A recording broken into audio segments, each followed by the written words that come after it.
all rise.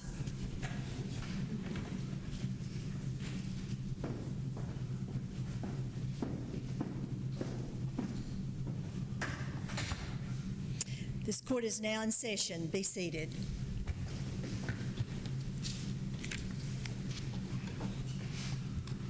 Good afternoon. Afternoon. Just another very quick brief mention that somewhere in this docket, either yesterday or today, we will be hearing the oral arguments in the 1,000th live streaming video appeal for all three appellate courts since the start of the pandemic. I thanked them yesterday, but I would like to thank them again as our IT people, because the court was, none of the appellate courts, frankly, I'll speak for all of us, they'll probably fuss at me, but none of us were ready to move quite into that technology. But the AOC IT people and our people here in the various courthouses worked very, very hard and got it to work very well. And because of that, the appellate courts were able to stay open, not only to hear cases, but to stay open for the public to see and participate and attend and watch the arguments. So again, our thanks. I just wanted to thank them yesterday, and I want to thank them again because it was quite a job they did. Call the first case, please. Lee Dodgson versus Cheryl Williams. We'll hear from the appellant.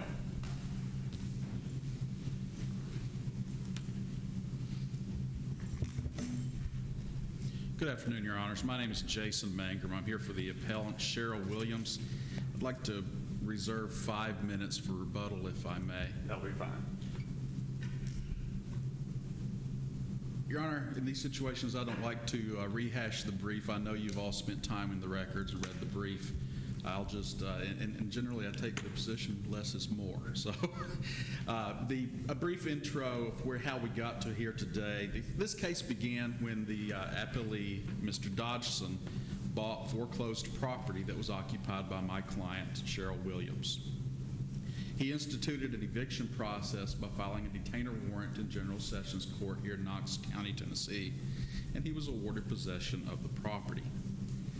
Following a judgment for possession, Ms. Williams timely appealed to circuit court, and that appeal was subsequently dismissed, and that's brought us to the appeal here today. That is the basis for our appeal today.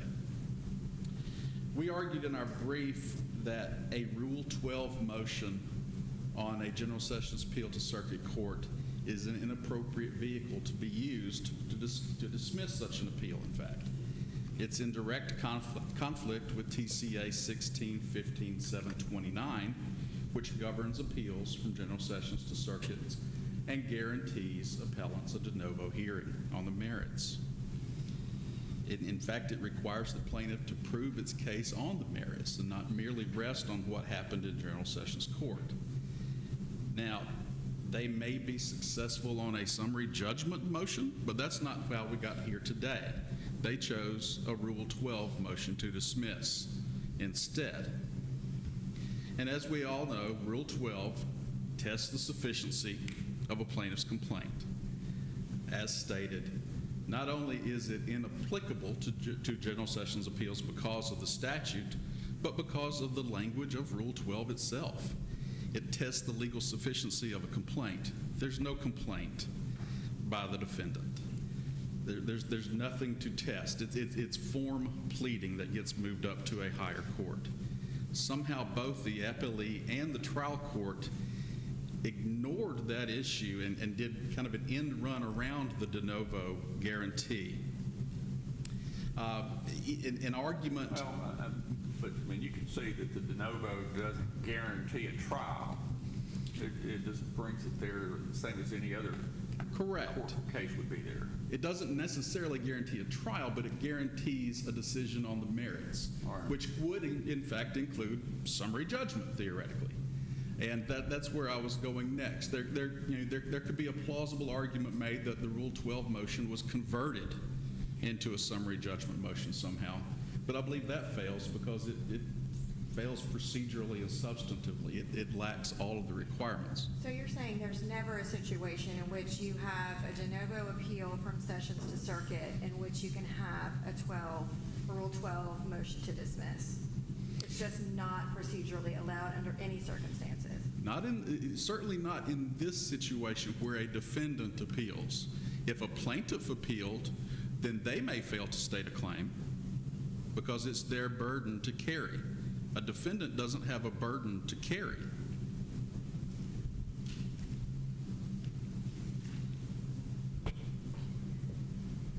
You don't have to have a complaint, that's correct, but you do have a charging document that sets forth your claim.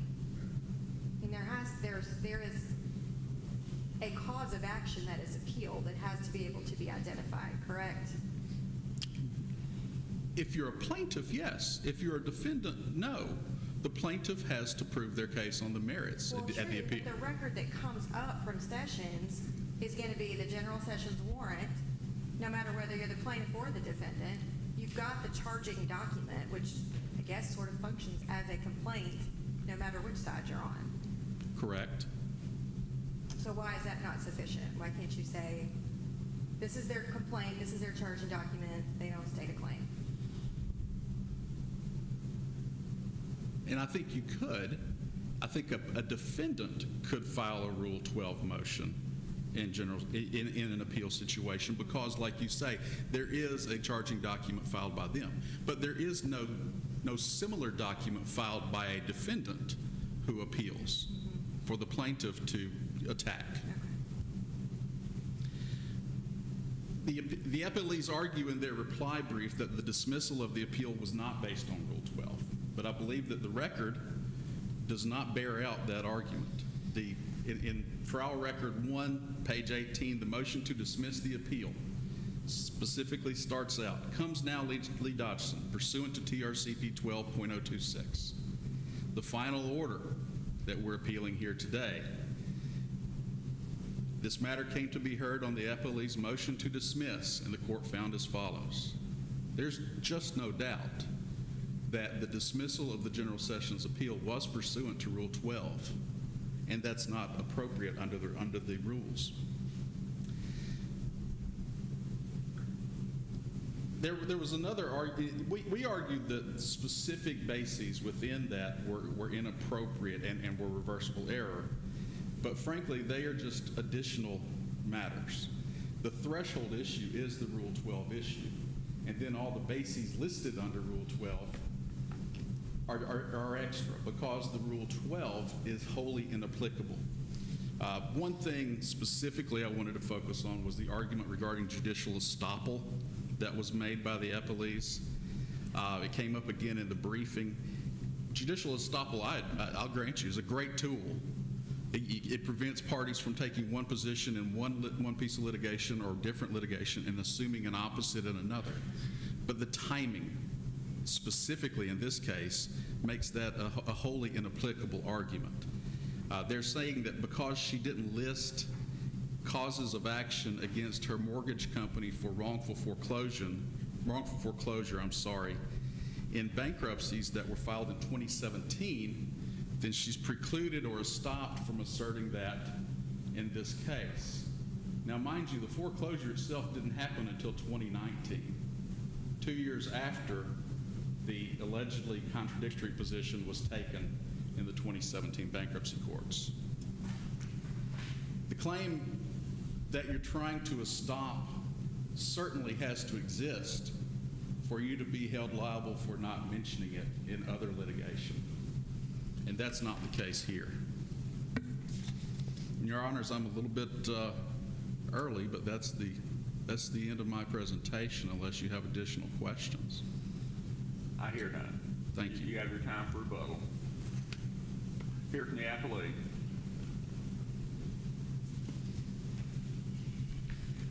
Josh Holden for Lee Dodgson, Your Honors. This is the case of the Counsel, if you would pull the microphone either over there in front of you or to it so we can.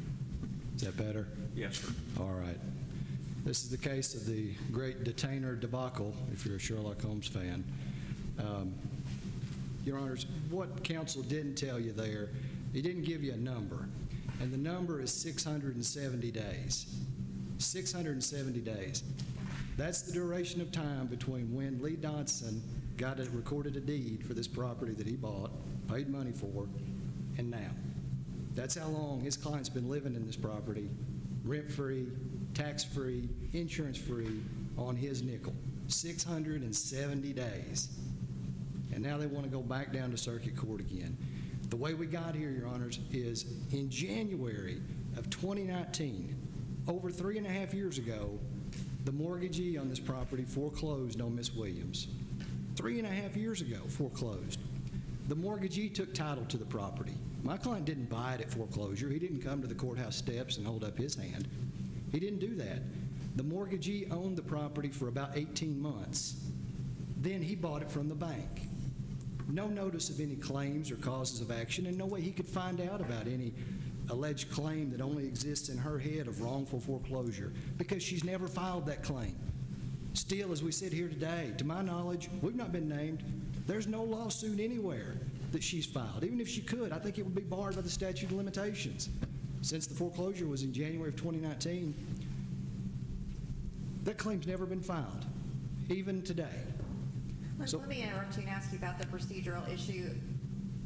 Procedurally, did you all file a 12.02 motion to dismiss?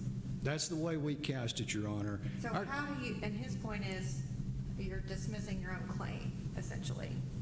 Well, our goal, it's an odd procedural posture for a detainer warrant to come up from sessions like this. We had a trial in sessions. Court took proof, and she was not successful.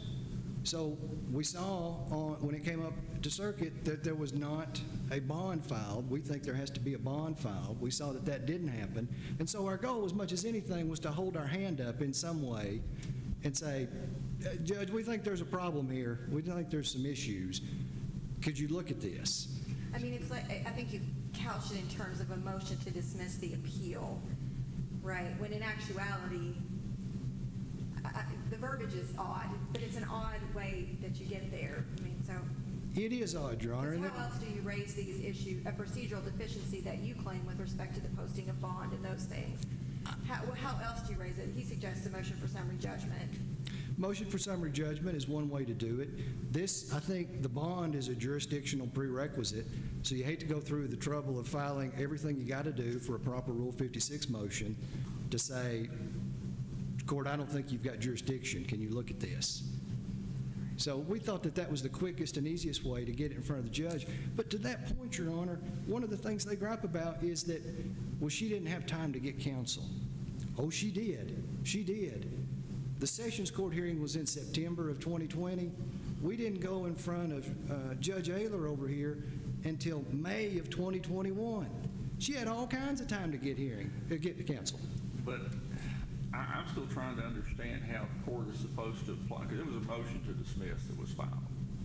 I'm still trying to understand how trial court and this court is supposed to apply all the rules that apply to a motion to dismiss, take all the factual allegations in the complaint as true. Well, the plaintiff doesn't get to file a motion to dismiss and say, take all my factual allegations in my complaint. So procedurally, I have the difficulty in understanding here, and I understand what you were trying to do, and maybe a summary judgment motion might have been appropriate or something, but I have a little trouble here. How the trial court was supposed to apply a motion to dismiss standard for the review. Help me here. Well, Your Honor, even if that was the standard that you're supposed to apply, I don't think we didn't apply the Rule 56 standard in the trial court. There's just no question about that. We didn't do that. Okay? Now, I would say that Ms. Williams did get multiple bites at the apple, because she came in at the initial hearing without counsel, got an unfavorable result, then got counsel, filed a motion to reconsider, and we had another hearing, and counsel didn't appear at that hearing. So she had multiple opportunities to raise these issues, or if she's got a claim, raise it at that time.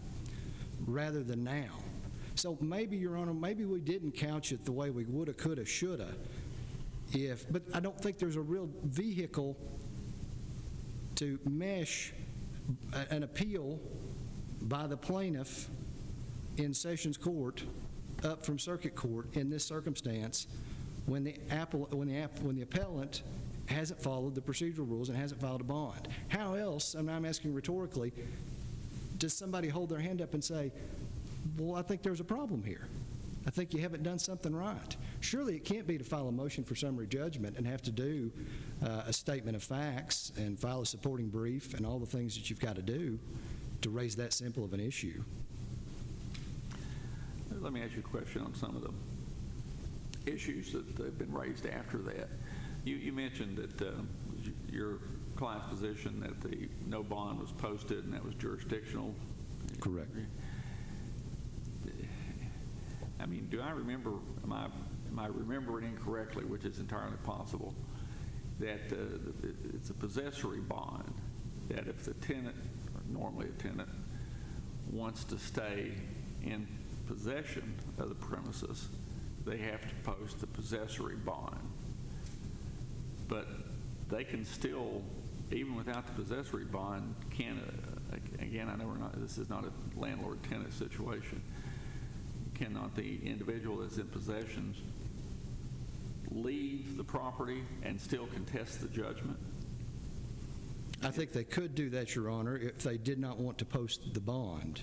I think the bond, if you, as my understanding and looking at, I think it's 2818-129, I think, is that if they leave the property, they don't have to post the bond. But if they're going to stay in possession of the property, and especially in this case after being unsuccessful in the Sessions Court, if they're going to keep the property, they have to have some kind of a bond to secure not only the court costs, but also the fair market rents that accrue against the property for the time that they've deprived the ultimately successful party of possession. And here that period is 670 days. Does that statute apply here? I mean, because it talks about, that's language that talks about landlord and tenant. That's not the situation we have here. Your Honor, I'm looking at 129, 2818-129, not 130 that counsel has cited. 129 is what we're traveling under, and that says, require from the applicant a bond with security sufficient to cover all costs and damages, and if the defendant be the applicant, then the bond and security shall be sufficient amount to cover, besides the cost and damages, the value of the rent of the premises during the litigation. Doesn't reference anything about landlord and tenant.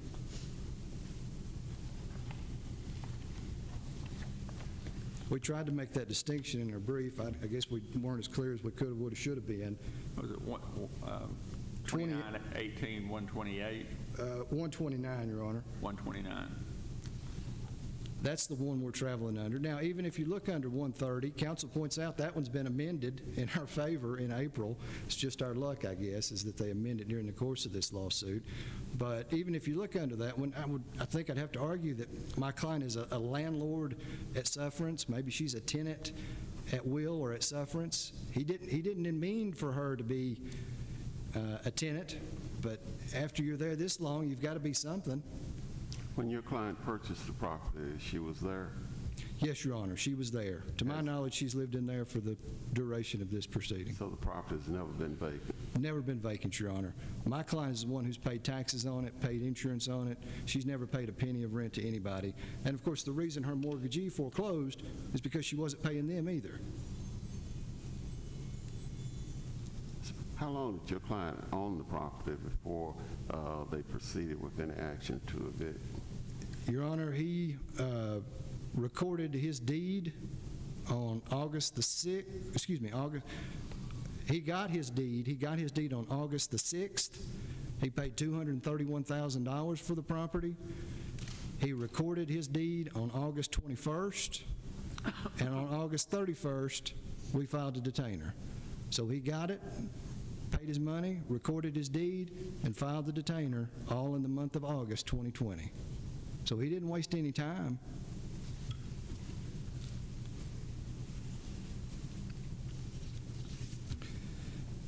Your Honor, just to address some of the things we kind of didn't get to, there's a procedure in the statutes. If you feel like you've got a claim against your lender on foreclosure at mortgagee, you're supposed to file an injunction. 2923-201, no assertion here that she did that. She didn't protect herself, but now she wants to hold my client up from getting possession of the property. He's not her mortgagee. He didn't buy it at foreclosure. He's a bona fide purchaser. He's one party removed from the party that bought it at foreclosure. I think he's entitled to the protections of being a bona fide purchaser under the statute. That's one of the arguments that we've made here. We talked about how she complains about being pro se, but hey, if there's ever a situation where you'd want to protect yourself and get an attorney, it would be after you just went to Sessions Court on a detainer and represented yourself and lost. Once you go to the circuit court, you think, wow, I better get serious. I better go get an attorney. She had 8 months to do that and didn't do it. As far as the motion for under Rule 12 being the wrong vehicle, again, we think that the bond is the bigger issue there. And obviously there's a certain element of futility. Even if we go back, her only allegation is one of wrongful foreclosure, but that's something you can only assert, as our understanding under the cases of this court, is against your mortgagee or the party that buys it at the foreclosure. My client's neither one of those. He's not the mortgagee, and he didn't buy it at foreclosure. He's a party removed. He's a bona fide purchaser. She says no bond is required. Again, I think the statute is plain. We've cited Tennessee cases, Tennessee Supreme Court, going back to 1892. So for over 100 years, in detainer actions, the court's been consistent. You've got to post a bond. Rule 62 says the same thing. As far as judicial estoppel goes, it's correct. Foreclosure didn't occur until 2019. But she says in the record that she had claims going back as far as 2012.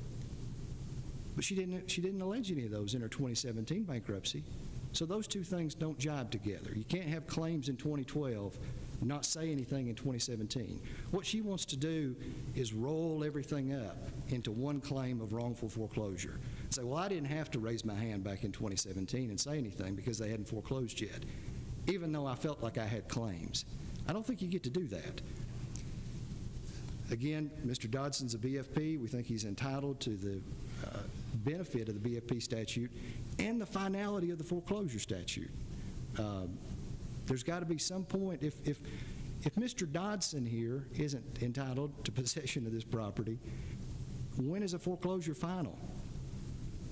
That's a problem. Is he supposed to go out and hunt down anybody living there and say, hey, you think you've got a claim against your mortgagee that I need to know about? Now, let me another question on the cases about the possessory bond, and you may have cited them, and I just don't remember. Did any of those cases involve a situation where the individuals in possession remained in possession Your Honor, after that, and then the appeal was taken? And I guess what I'm trying to say is, any of those cases say that if you're in possession and you remain in possession and you don't post the possessory bond, your lawsuit is dismissed? Your Honor, I'd have to go back and look and see if they're on those facts. Okay. I just don't know. Fair enough. Just don't know.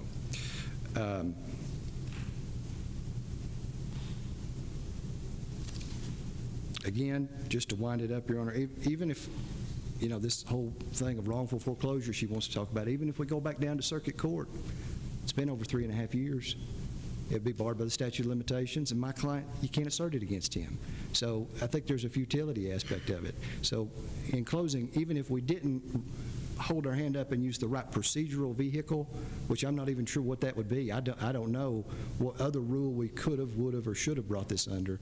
But even if it's not a 12026, we still raised our hand to point out a procedural defect that hasn't been cured. That's our argument, Your Honor. Thank you, counsel. We'll hear from the appellant in rebuttal.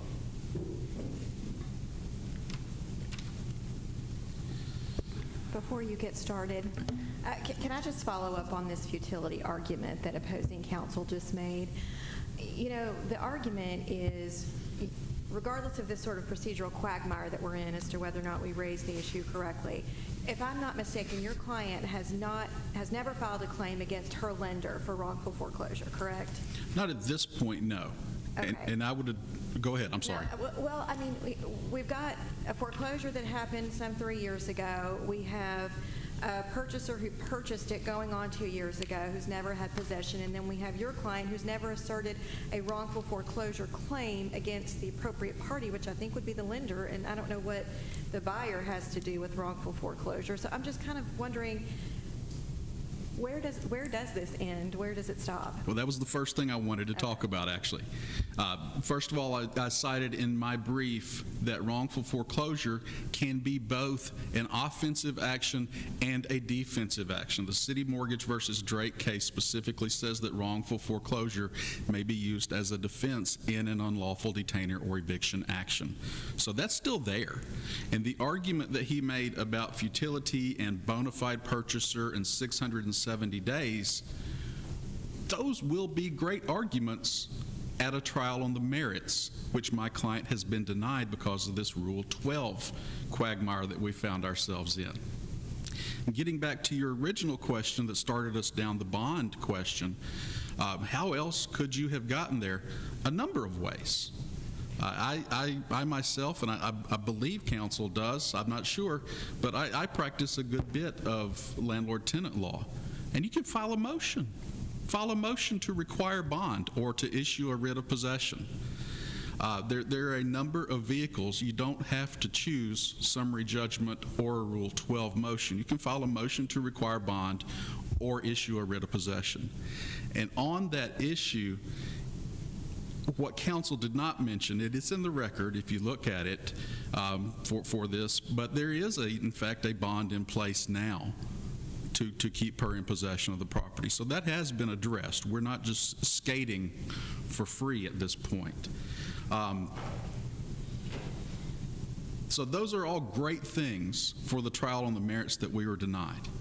And that's the entirety of our argument, that the Rule 12 motion was the inappropriate vehicle to do what was done in General Sessions Court. Tell me again, what would have been an appropriate vehicle? A decision on the merits. Other than a trial. Rule 12 can be a decision on the merits. It can. But so other than a trial, was there anything the plaintiff, the appellee, could have done? A summary judgment motion, perhaps. I'll cite you, I'll read you the language of 1615-729. No civil case originating in a General Sessions Court and carried to a higher court shall be dismissed by such court for any informality whatsoever, but shall be tried on its merits. Period. Again, I don't understand your position to be that it has to be tried. It doesn't, well, the statute says that it shall. Resolved on its merits. That would probably be a better wording of the statute, but the statute does say tried. A defendant, for example, could file a motion to dismiss. Correct. And trial court could address it. So that would be on its merits, but it wouldn't be. But it wouldn't require trial. The plaintiff can't rest on its laurels for the detainer warrant form pleading that has traveled up. So back to my question to you then: is there anything, appellee in this case, in circuit court could have done, short, in your view, short of just trying the case? Was there anything they could have done? And you said summary judgment. They could have tried the case. They could have done summary judgment. They could have gotten possession via motion practice. The argument that the order filed for a writ of possession because no possessory bond was correct. That would have gotten it before the court as well. But the argument that the appeal was dismissed not under Rule 12 is just not supported by the record. All those things recited about the bond, the estoppel, the other arguments were actually the arguments that were listed in the motion to dismiss. So it wasn't anything new that the court found. It was a restatement of the motion to dismiss. And I'm down to 12 seconds unless any of you have any further questions. I hear none. Thank you, Your Honor. Thanks to counsel for both sides. We appreciate your arguments and your briefs in this matter. Thank you.